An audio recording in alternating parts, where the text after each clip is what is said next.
Hello সকলকে, সবাই কেমন আছো? আজকে বাইরে প্রচন্ড গরম পড়েছে। আমি আর প্রীতিশা চলে এসেছি কেসিসিতে।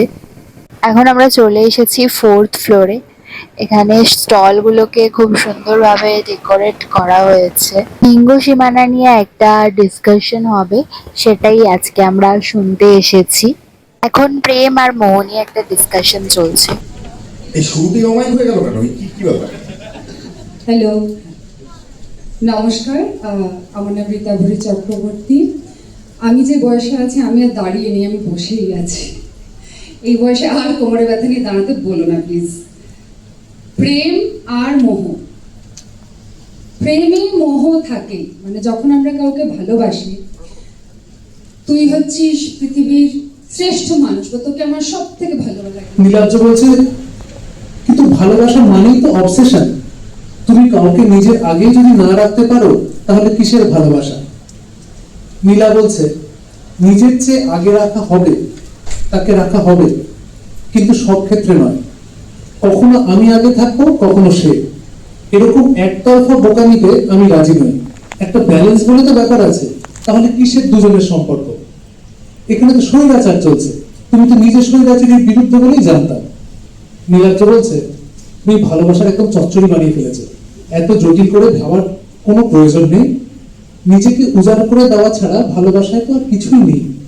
আর সেটা তুমি স্বেচ্ছায় করবে, তোমার কষ্ট হবে না, আনন্দ হবে।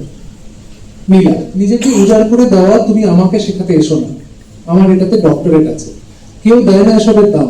সম্পর্ক একটা রাজনীতি থাকে, একজন শাসক, একজন শাসিত।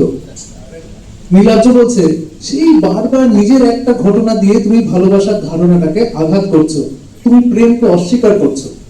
নীলা, না করছি না। তোমার আমার প্রেমের সংজ্ঞাটা আলাদা। আমি ভালোবাসা থেকে চাইছি মহাগঠবন্ধন, অর্থাৎ একটা কোয়ালিশন, একটা জোট, দুজনে পাশাপাশি। তোমাকে আমার জীবনের প্রধানমন্ত্রী করে দিলাম, তারপর তুমি আমার সব বেঁচে দিয়ে চলে গেলে। এটা কি ধরনের প্রেম? নীলাব্জ, প্রেম তো একটা জুয়া। কখনো হারবে, কখনো জিতবে। হারলে তুমি খেলার নিয়মই বদলে দিতে চাও। প্রেম তো একটা দমকা হাওয়া, হঠাৎ খুঁজে পাওয়া পুরনো চিঠি, এক টুকরো কবিতা, অনেক ভিড়ের মাঝে কাউকে দেখে মনটা কেমন করে ওঠা। নীলা, আমার কাউকে দেখে মনটা ওরকম করে ওঠে না গো। Thank you. একবার শুনে গানটা ভালো কি লাগলো কি লাগলো না, এটা তো মোহই। কারণ প্রথমবার এটা লাভ এট ফার্স্ট সাইটের মতন, লাভ এট ফার্স্ট লিসেন আর কি। যে 30 সেকেন্ড শুনে গানটা অ্যাট্রাক্ট করছে কি করছে না। এবং সেরকম ভাবেই তো প্রেমে পড়া যায়। এবং দীর্ঘদিন কেটে যাওয়ার পরে অনেক পুরনো গান যেগুলো শুনতাম ছোটবেলায় আর কি, টিভিতে বারবার আসতো হয়তো, সেগুলো তখন ভালো লাগতো, এখন একদমই ভালো লাগে না। সেরকম প্রচুর গান আছে। দেখ, প্রেম নিয়ে কথা হচ্ছে, এবং আমি সত্যি সত্যি আমার এই জীবনে আর কি প্রচুর প্রেমের গান লিখেছি। তার নিজের লেখা প্রেমের গানই একটা শোনাচ্ছি অল্প করে। এবার সবার ফোনে এক্ষুনি বেরিয়ে আসবে, তুমি শোনানোর আগে এক্ষুনি বেরিয়ে আসবে। এই লিখটা করে ইচ্ছে hashtag feeling love that KCC বৈঠক খাবে। হ্যাশট্যাগ মোহ নয় প্রেম, হ্যাশট্যাগ রীতাভরিয়া ডক্টর বলে দিয়েছে, মোহ নয় প্রেমের দিকে জঙ্গ। আমার কথা বলতেও লাগে না একটা গান তৈরি হওয়ার জন্য। যদি আমার বিয়ে বাড়িতেও কাউকে ভালো লেগে থাকে কোনোভাবে, সে হয়তো খাবার নিচ্ছিল এবং সে কিছু ভাবে কথা বলছিল যে পরিবেশন করছিল তার সাথে, সেখান থেকে কিন্তু আমার একটা গানের জন্ম হতে পারে। এটা যেটা শোনাচ্ছি সেটার ইতিহাস সেটা নয়।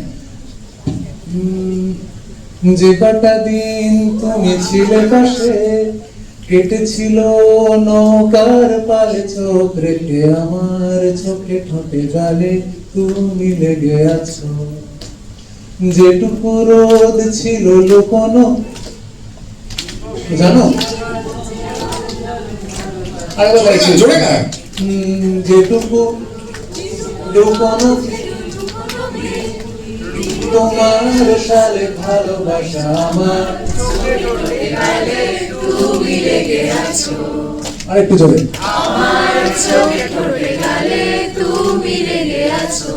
Thank you so much. আমারও এটা নিয়ে যে 2026-এর অ্যাক্টের মিলিকে উত্তর দিতে হচ্ছে, এই উত্তরটা আমার না দিতে হলেই ভালো হতো, কিন্তু দিতে হচ্ছে কারণ যা ঘটার ঘটি আছে।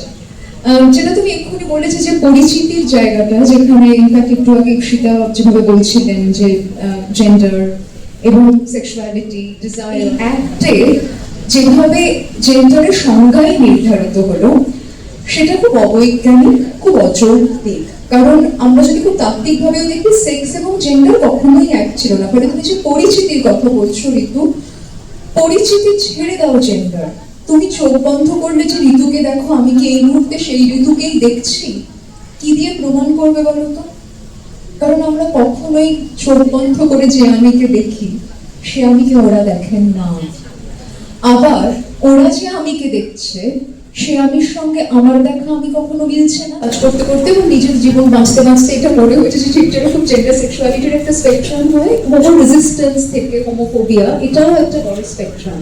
কেউ হোমো ইগনোরেন্সে থাকতে পারে, তো চোখের সামনে দেখতে পাচ্ছে যে দুটো ছেলে তাদের ভীষণ প্রেম, তারা হয়তো কখনো চুমু খাচ্ছে, তাও দেখেছে ওরা ভাই বলে ডাকে, এমনই হোমো ইগনোরেন্স। এরা প্রচুর আমরা দেখেছি। এবং তার এমন একটা প্রেশার তাদের উপরেও পড়তে থাকে যে তারাও তখন তাহলে প্রায় ভাইয়ের মতনই হয়ে গেছি করে আচরণ করতে থাকে আশপাশের প্রতিবেশীদের কাছে, যেটা ভালো কথা নয় হয়তো।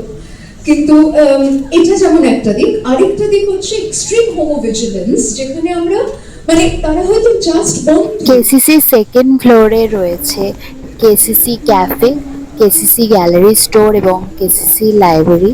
আমরা কেসিসি গ্যালারি স্টোরটা ঘুরে দেখলাম, ভীষণই সুন্দর। তো তোমরা যদি কখনো কেসিসি যাও তো কেসিসি গ্যালারি স্টোরটা ঘুরে দেখতে পারো।